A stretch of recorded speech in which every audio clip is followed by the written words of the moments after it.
right, it's 5:30. I'd like to call to order tonight's regular Board of Education meeting for Wednesday, October 22nd, 2025, here in the boardroom.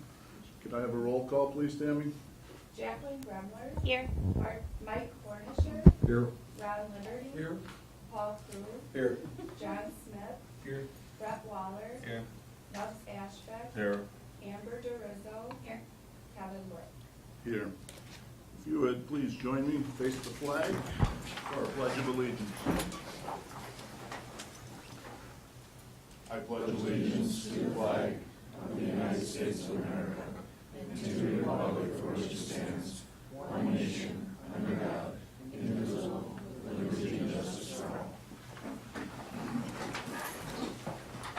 Good evening, everyone, and welcome to the Merrill Area Public Schools Board of Education meeting. MAPS respects the role that our elected board members serve and the function of our board meetings. Board members and administrators are committed to working collaboratively to provide our students with the highest level of achievement. This meeting is a formal event, and professional conduct is the expectation for all attendants. Thank you. Thank you, Mr. Murray. I did not get any sheets for public comment. Did you, Tammy? This would be the time where the board does set some time aside for public comments. Since we did not have any request sheets turned in, we will go right to Board of Education recognition. Tonight, the board would like to start by recognizing Maria Bernsteiner. Special shout out goes to Maria for her incredible effort in revitalizing the Prairie River Middle School Family Consumer Science Program. She has gone above and beyond, securing stoves, kitchen appliances, and food donations, while personally following up with thanks to the supporters. Her hard work is making a huge impact and giving our students meaningful opportunities to build life skills essential for success beyond school. Let's recognize Maria.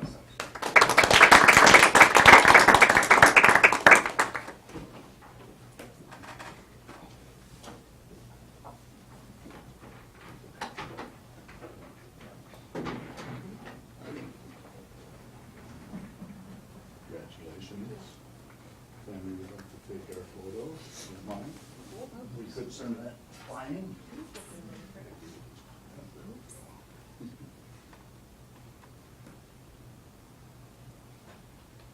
Thank you for everything you do there, and very proud of what's happening at the middle school. So thank you.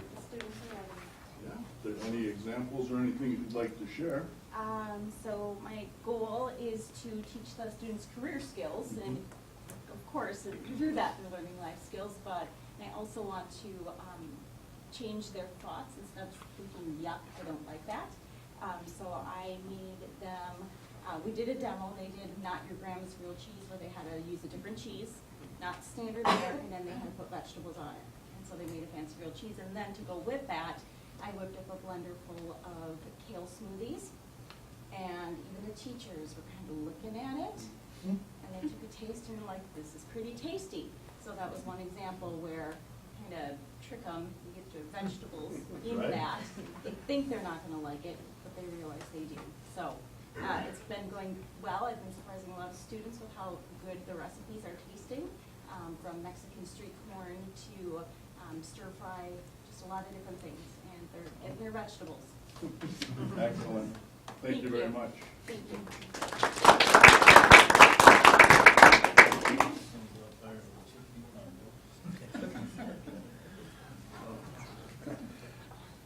Next this evening, the board would like to recognize Cassandra Robleski. A shout out goes to Cassie for planning the Prairie River Middle School Huddle Olympics. She's done the work to bring the whole school together on Friday mornings, creating incredible energy in the field house as students will live PRMS strong, cheering one another on, applying the 7 mindsets, proving that everything and anything is possible. Sandra.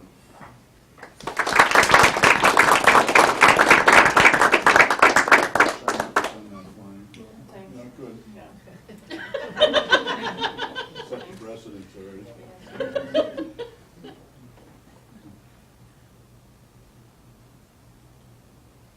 Tell us a little bit about the PRMS Olympics. What kind of engagement are you getting? Are we doing this by grade levels? How are you splitting up the kids? And- So all of our students have a morning huddle, so they're in their small group from either 12 to 16 students. So we have 38 total huddles, and we have every student stay in the field house, competing within their huddles and doing a different activity. Our first week, we had every single student participate with a relay race. This week, we're gonna have students mummify their teachers with toilet paper, and then they have to race. And they get to do the mummifying with toilet paper, and there's been different contests. Last week they made jack-o'-lanterns and competed, but they were blindfolded, so trying to color and do that. And incorporating the 7 mindsets in a way that is applied and not just talked about. Awesome, thank you. Congratulations.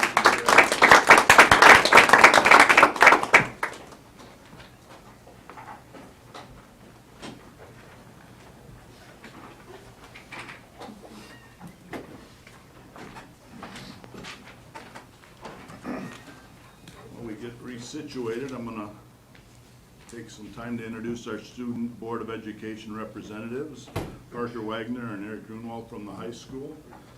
We'll see which one of them would like to speak first this evening. Take it away. So our football team hosts a playoff game against Lakeland this Friday. Cross country hosts boys and girls sectionals at the Mark, which is also on Friday. Volleyball won their playoff game versus Shawano yesterday and will play Mosinee in the next round of playoffs, which is tomorrow. Soccer will play regionals at New London, which is also tomorrow. We got our pre-ACT scores back, and we are hopeful that the juniors will beat the state average again. Freshmen, sophomores, and juniors also set goals for improvement for the next time they take the test. College tours have started, and on October 14th, 13 students went to Notre Dame and met up with former student Isaiah Merrill to discuss student life at the university. And a tour of UW La Crosse is happening next Wednesday, and UW Eau Claire is the following Wednesday, which is November 5th. We've been focusing on teen mental health, and Ms. Kratz and Ms. Kubicek are teaching teen mental health and first aid to all sophomores in health right now. They're working on understanding the impact that violence and bullying have on mental health, learning to connect with a trusted adult or peer, and addressing stigma and explaining that recovery is possible. I don't know if the juniors this year will beat the average like the originals, but hopefully they can do it too, you know, follow up. On next Wednesday, the FFA officers will be attending the National Convention in Indianapolis to gain leadership skills and learn more about their club. They're looking forward to meeting other officers from all over the country and attending a free concert. Kind of jealous. The first choir concert was on Monday, and the Vocal Jays and the concert choir performed with the new teacher, Mr. Balil, who they have only worked with for a month. Balil even sang with the concert choir for their last song. The choir has a bright future under his direction. Last Saturday, the Merrill Marching Jays competed at the Wisconsin State Marching Band Championships, earning 3rd place in their division and 4th place out of all 32 bands competing. They earned a score of 83.163, setting a new school record, which was really exciting, especially for my senior year and one of my favorite shows that we performed. The end of the first quarter is already approaching on November 3rd. It's crazy how fast this year is going. Thank you, Parker. Eric, any board members have any follow-up questions or comments for our Student Board of Education reps? As they encompassed a lot of what's going on at the high school, we appreciate you being here and sharing all that, so thank you both. Next on our agenda this evening, we're going to get right into administrative reports. Just a reminder, sometimes clarifying questions have been asked in advance by board members and then answers shared here this evening. So I'll turn it over to Mr. Murray for administrative reports. Thank you. The first administrative report this evening, item A, is summer school report. It's the annual report that is shared and created by Mrs. Counselor, Mr. Potter, and Amanda Patterson. Megan and Amanda are here tonight if there are any questions about that. That was shared at CTP 2 weeks ago. Item B is the MAP staffing update, manual exit survey data that's presented by or created by Mrs. Silbury. This was shared at CTP as well, HR Finance a couple weeks ago. Are there any questions or comments for Heather? The Going Around Technology Education topic summary sheet is provided by Heather as well.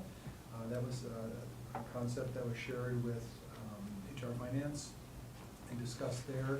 And the goal there is to continue our efforts to grow our own people from within, and especially in high needs area like technology education. And so that program will be launching here very shortly. If we have any questions, Heather's here. Item D is the monthly report from Ryan Martinovich on Pine River School for Young Learners. He's got his enrollment numbers, some information there. He's got a giant audit coming up here on the horizon, so we're going to spend a lot of time prepping for that. But Ryan's here if you have any questions. Item E is the food service participation report provided by Laura Krause. She's got our board bites from September in there. There's some information about participation, financial information if you click through the tabs. She is not here this evening, but perhaps Mark and I can answer any questions if you have. Item F is the Director of People Services Special Ed report prepared by Amber Luska, focusing on the third Friday enrollment. That was shared at committee as well and discussed. And you can see the links there, take you to our third Friday counts. Amber's here if you have any questions. Item G is the Director of Curriculum Instruction report. That was prepared by Amanda Patterson and Rachel Sipple and presented at CTP committee 2 weeks ago. We're focusing on our early literacy remediation plans, which is part of Act 20. Amanda's here if there are any questions. Item H is the Director of Finance September budget information that's prepared by Mark Powell. He is here if there are any questions. Has some information on third Friday count, some levy, which we'll be talking about a little bit later in the agenda this evening, and some planning for 5-year budget projections, etc. Mark is here if you have any questions for him on his report.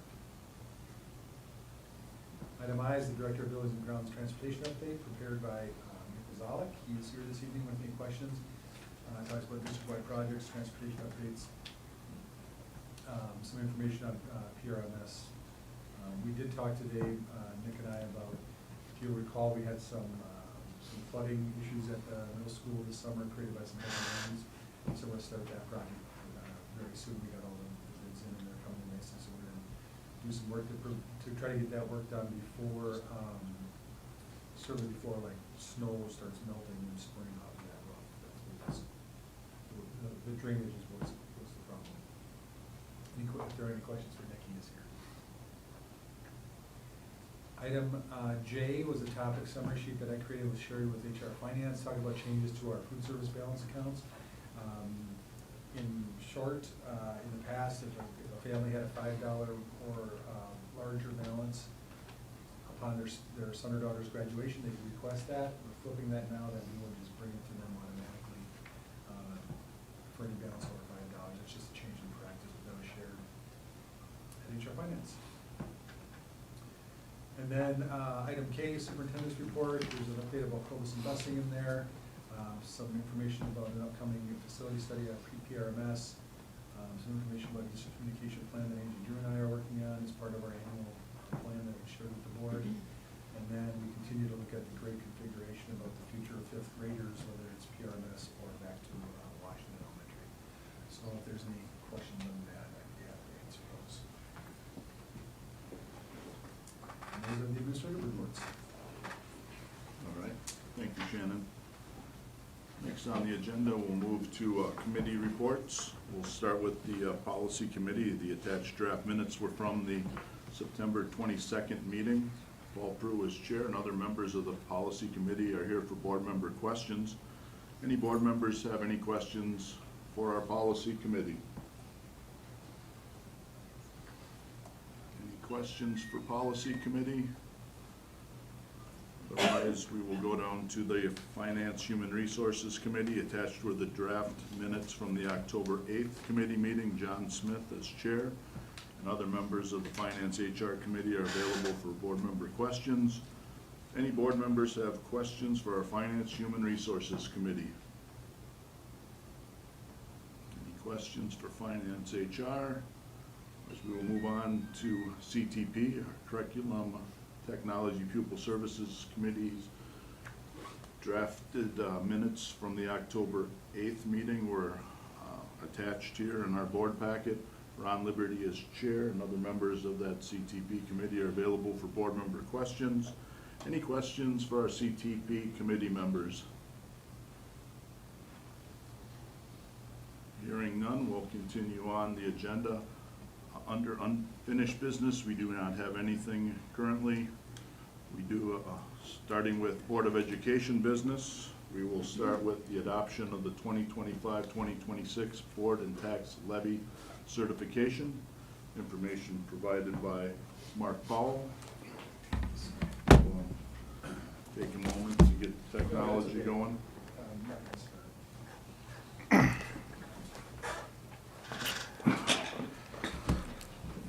Provided a summary of the board, of the budget. It's been updated since the annual meeting with final staffing, and now that we've got our aid and revenue limit certified. I know Shannon sent out an email to the board explaining the aid, the drop in aid, which we had projected initially July 1st from DPI is about $1 million, and another $1 million has taken, it was taken from us as well. Couple of things, and I think Shannon explained it in his notes, but just, we got some information from some different sources, and there was no money added to the formula this year, the aid formula. So we are probably going to take a hit, as the July 1st projection showed. Also, Milwaukee's big referendum came on board, and so did Racine's. So those are adding to the deficit that we've had. Also, 71% of school districts lost aid this year. Like I said, the general aid remained flat at $5.58 billion. The other interesting note is the state voucher program. And I don't know if anybody's seen the numbers or not, or knows how big it is, but it's about $700 million that goes from the aid to the private school vouchers.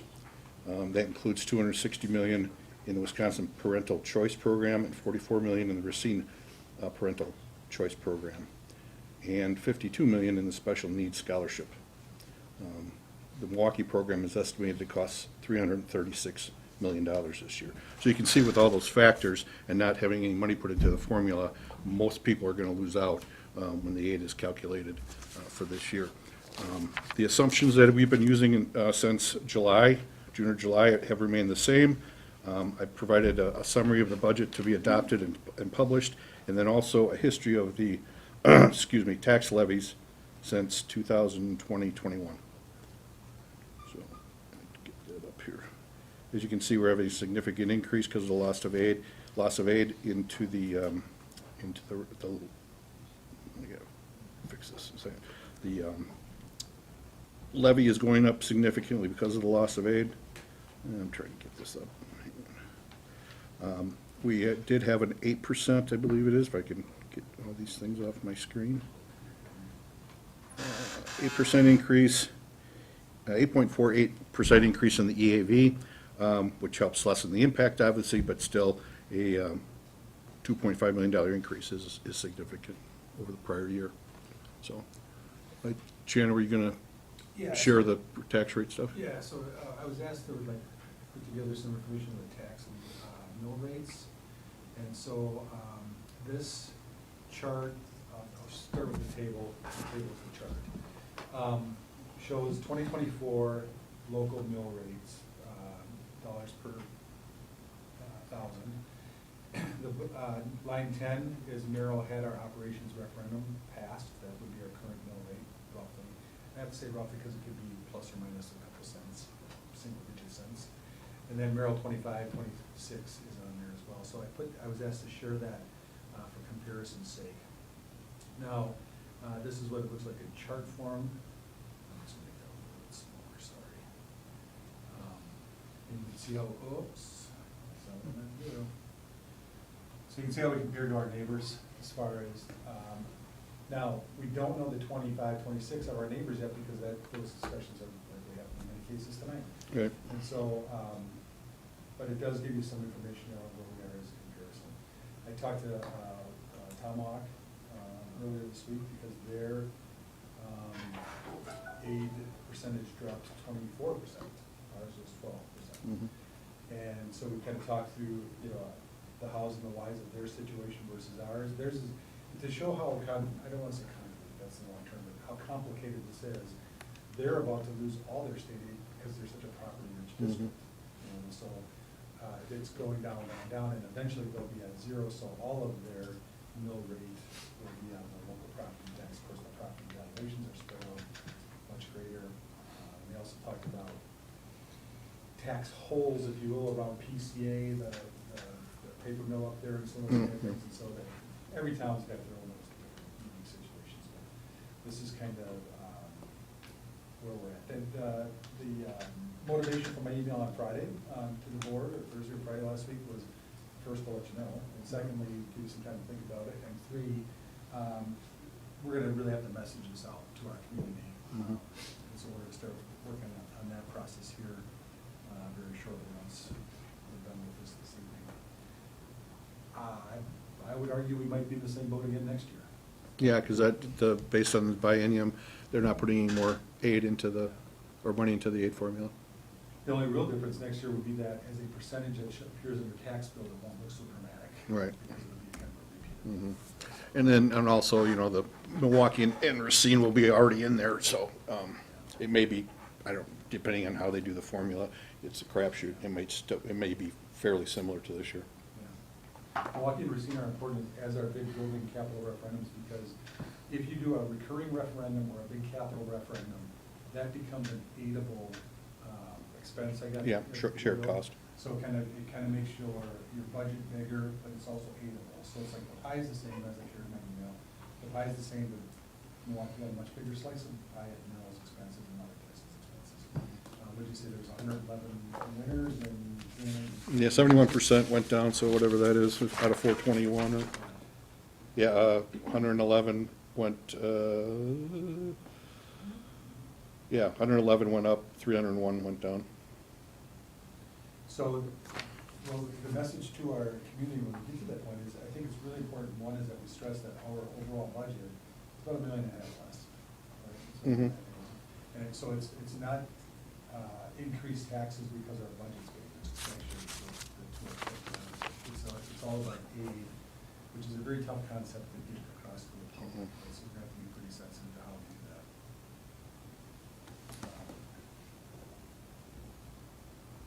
I handed this around, this is from Lasmo, kind of explains the whole thing. It's really not advanced, but kind of explains the whole situation.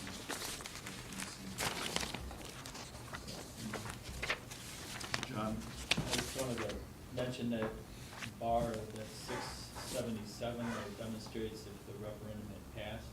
Some of the languaging that was in the email and that I'm hearing right here, there's a sense that if we were to pass referendums, we would get a bigger piece of the pie, because that's what, in essence, Milwaukee and Racine did to get a bigger piece of the pie. But it doesn't necessarily equate to a savings at a household level. And so, Right. if you look at that second bar from the right, we're paying 24% more, but we're still not spending outside the kind of the realm of what education costs locally. So, you know, it's like, you gotta look, my perspective is if we're paying, is it $5.99? Yeah, so $5.99, that concept of passing referendums to get a bigger piece of the pie just means that $1.78 more will go to every individual for that decision. So like, I just kinda like to demonstrate to the public that that's a good number, and we didn't miss out on any opportunities necessarily for not passing a referendum. We have to deal with that decision because it didn't pass, but it's still $1.78 cheaper than if it did, you know. And again, at the end of the day, most people, when they look at their tax bills, don't say, you know, I'm glad I'm spending more money. And the fact is you're not spending more money. We kept it as controlled as we could, over the last several years. So, and I like that second bar, because spending more doesn't equate to saving money on your tax bill, ever. Mhm. It just means we have to pay more of the share locally for that Right. decision. Right. So the second bar represents the operations referendum, which would not impact our aid. It only impacts aid that's recurring or capital. But, you know, we also had followed, right behind that was a failed capital, which would, it's essentially the same. So what would you say is our reimbursable aid if we pass the capital referendum, just by way of example, 2/3 or about a third? Is that the split, kinda? I don't know if it's quite that high, because 16 million on a $39 million budget. Yeah.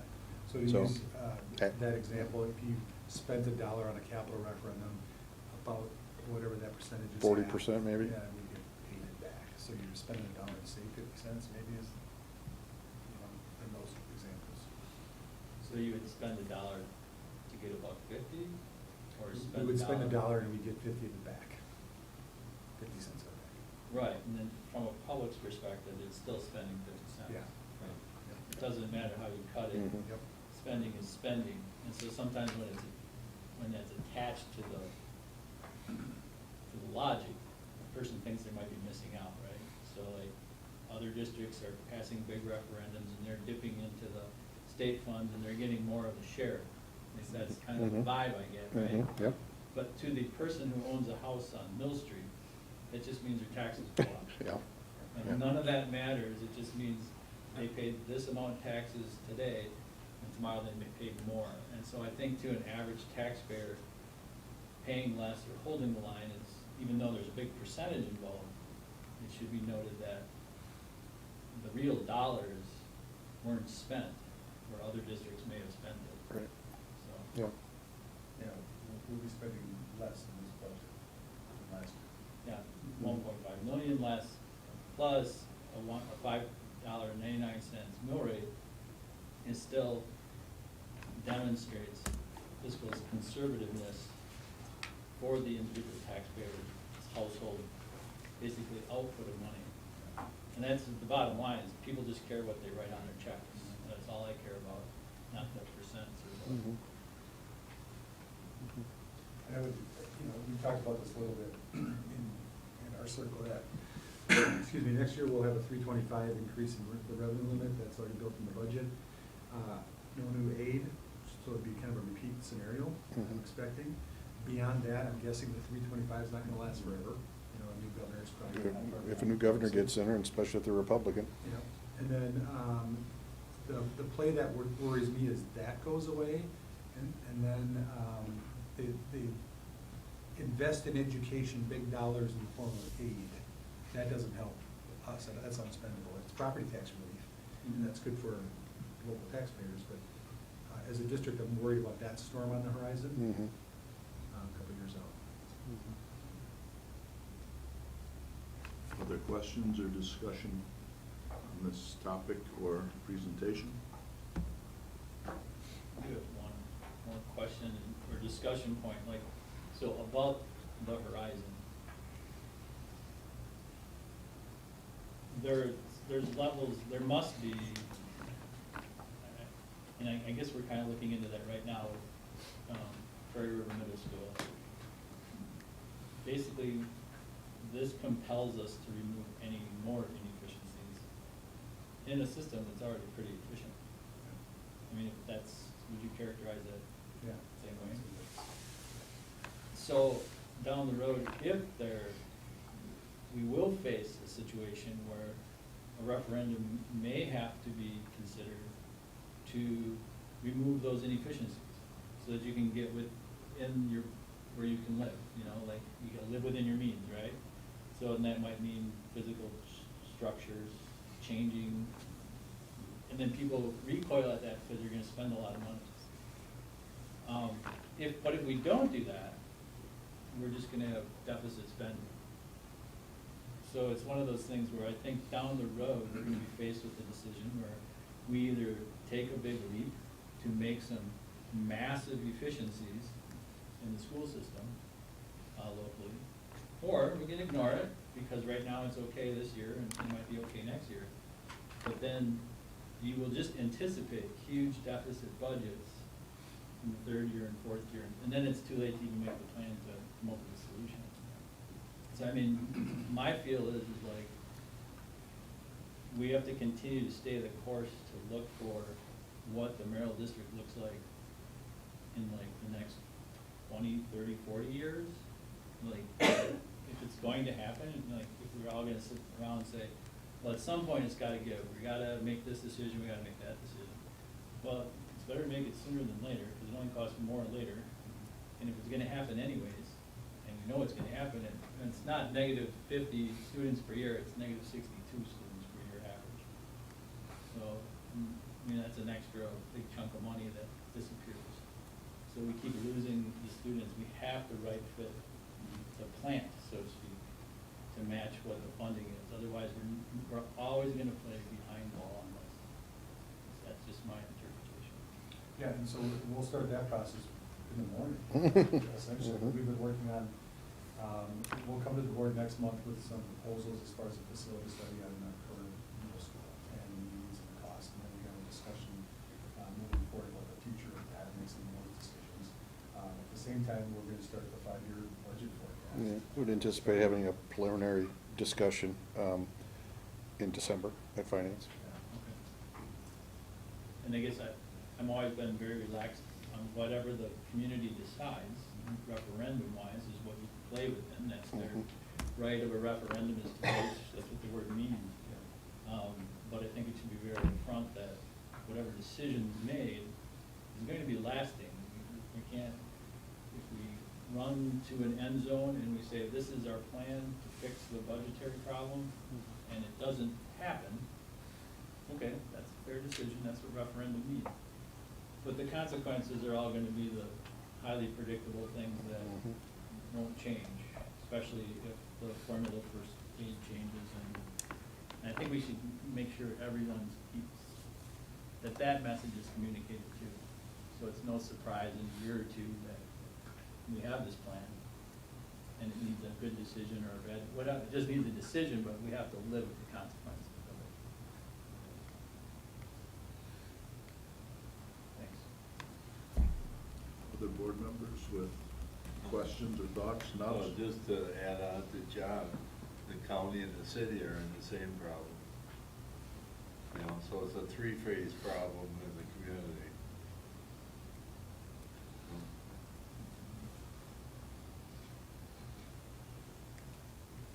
Any other comments or questions? Otherwise, based on this information, there is a recommended motion. If someone's willing to make a motion on this, Paul? Move to approve the 2025-2026 budget as presented, and to approve, excuse me, the 2025-2026 tax levy as follows. Fund 10, $11,575,455.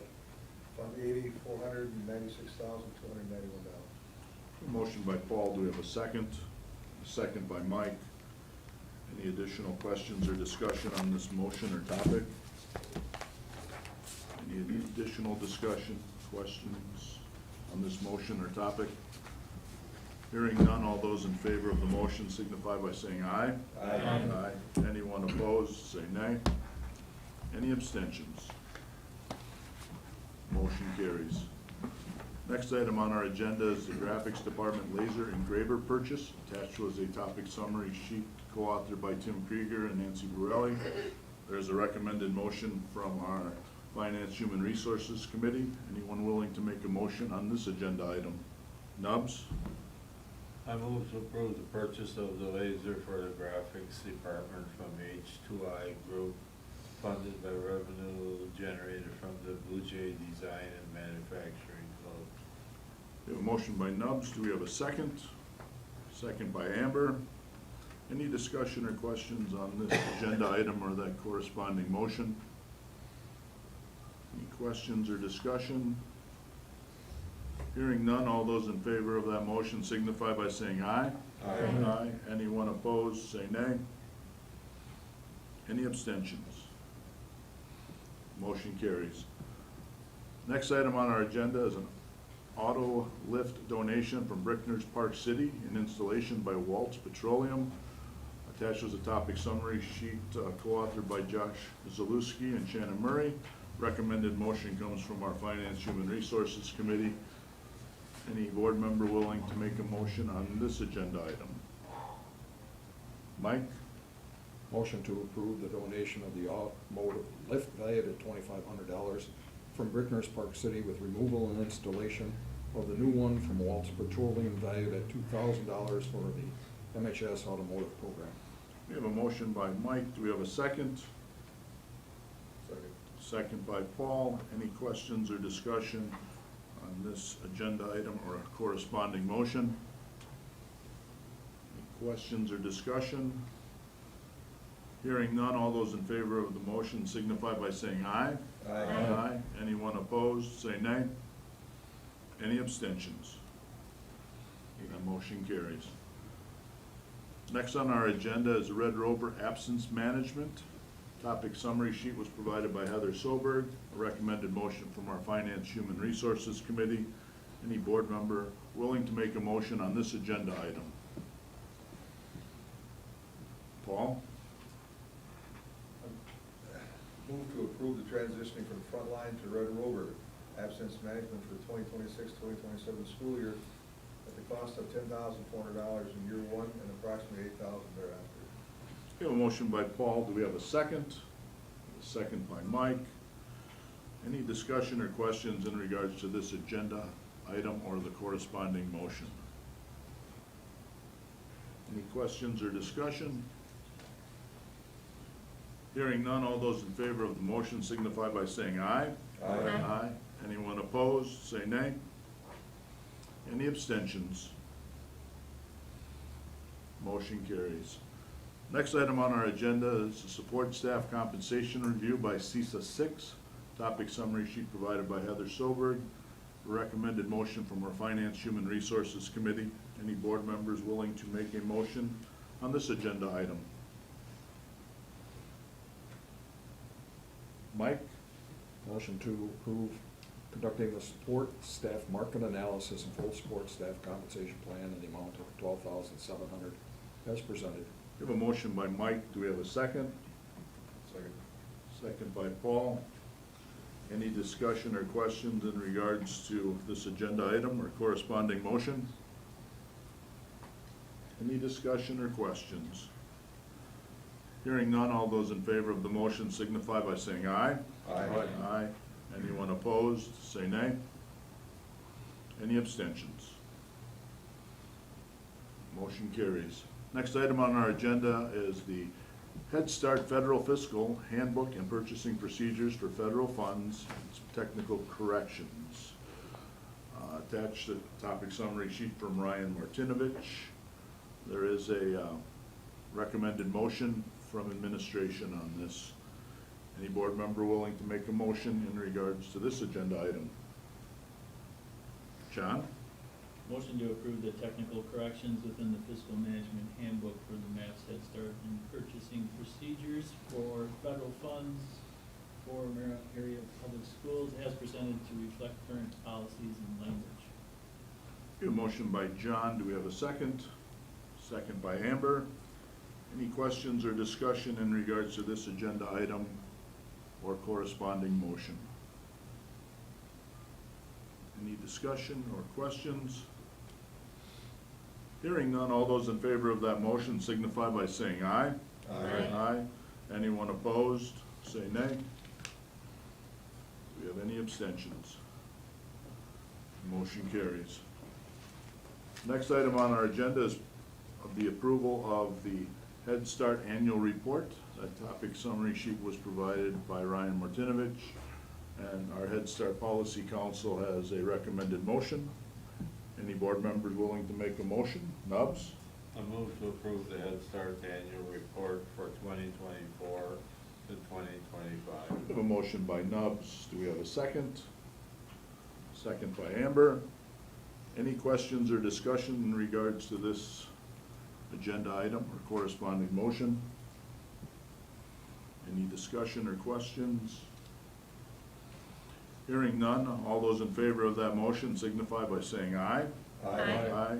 Anyone opposed, say nay. Any abstentions? Motion carries.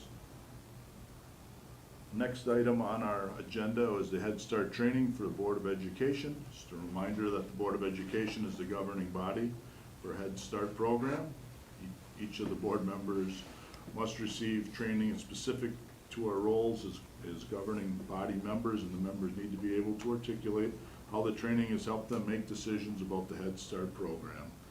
So we did have some homework to do, and there is a corresponding form to fill out and return to Tammy. Mr. Martinovich is available for any questions that we may have along the way, or if you have any this evening, he is here.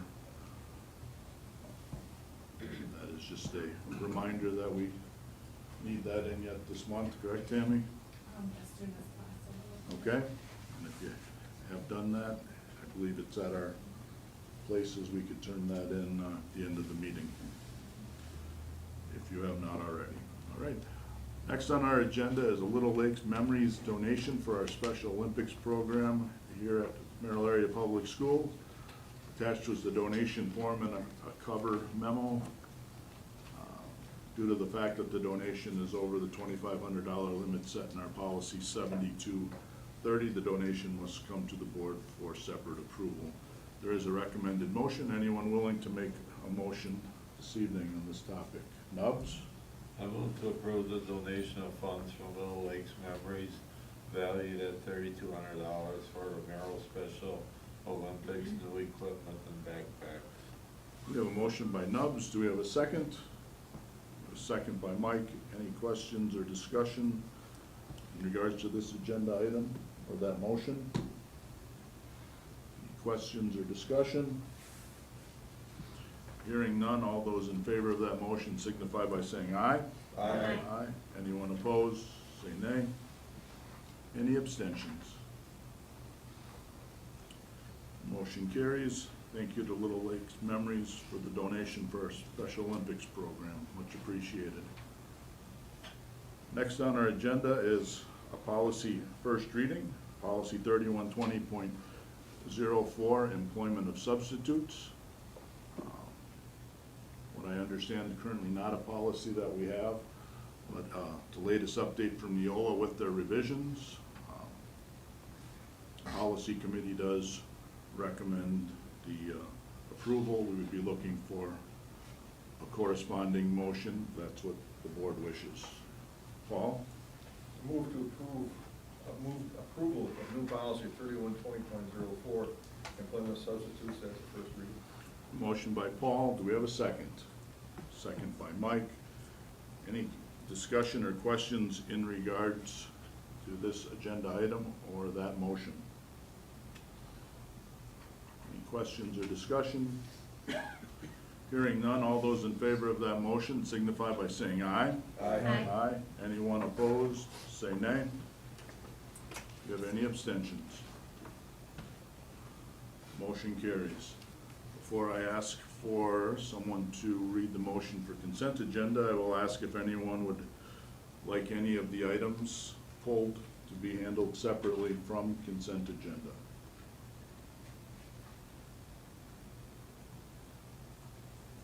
Hearing none, I would ask if someone is willing to make the consent agenda motion this evening.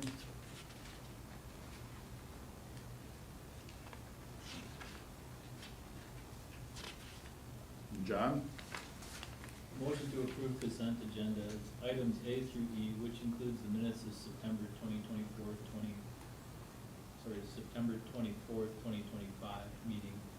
Second readings and approval of policy 5120, assignment within district, bylaws 0100 definition, policy 0144.5, board member behavior, communications and code of conduct, bylaw 0166.1, consent agenda, policy 2522, library and media centers, policy 3120.08, employment of personnel for co-curricular and extracurricular activities, Policy 4213, student supervision and welfare.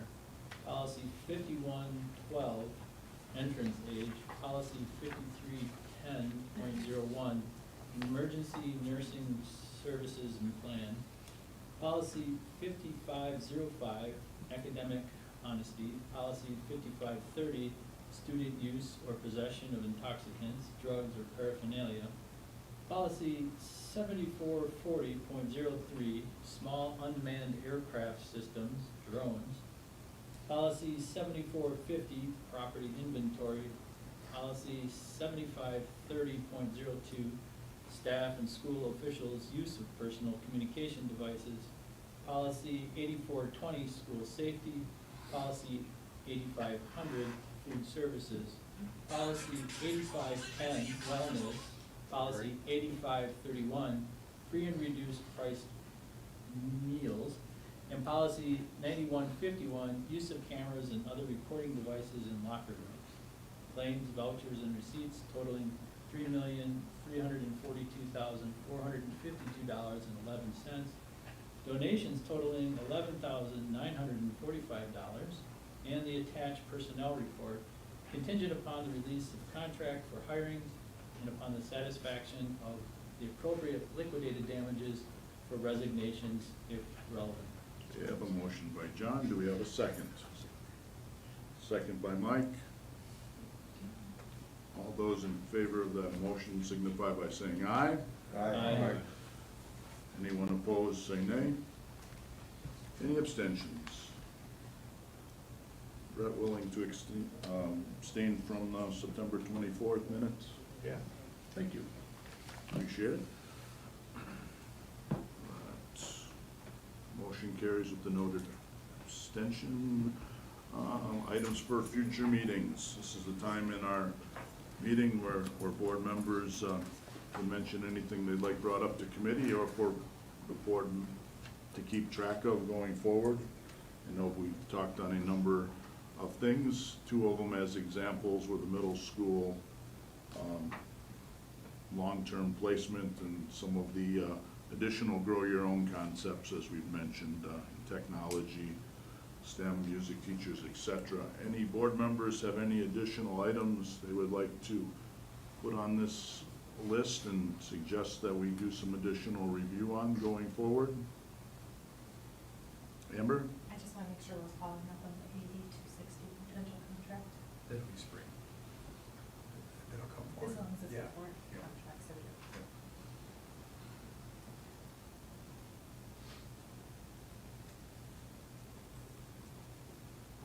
Any additional? Can I ask, are we satisfied with the grow your own concept in STEM, just to remove that? Or- That was discussed at HR Finance, Right. and they can stay if that's the mission of the board, I just. I don't know if this needs to be a future thing, but how are we going with all the cuts from the federal government and the layoffs? Like yesterday, they announced that the special education department got laid off in Washington. Is that gonna affect our money? Has it already? And I know the food stamp program got cut quite a bit, and, you know, is our food and everything cut from our school system? We've got to be a little careful because it's not on the agenda, so we are Okay. adding this to committee. And So I'm asking basically, for the work next direction month. is to make sure for next month. For next month. We have any follow-ups at Finance HR in the regular board meeting, if that affects any of our programming or cash flow, short-term borrowing, you see different trends and have that reported back to the board accordingly. So I'm marking Shannon and other members of the administrative team. And, you know, but just by way of, in my next superintendent's update, I can share with you the status of those Sure. things. So I'll just do that, you know, those things there. Sure. We need something to have a little deeper dive if it's more than anticipated or something for the public to know. And make sure we put it on the corresponding agendas. I don't want to get too involved. This is just to add things and not a line item to discuss. Any other items that we would like to mark for future committee or board meetings?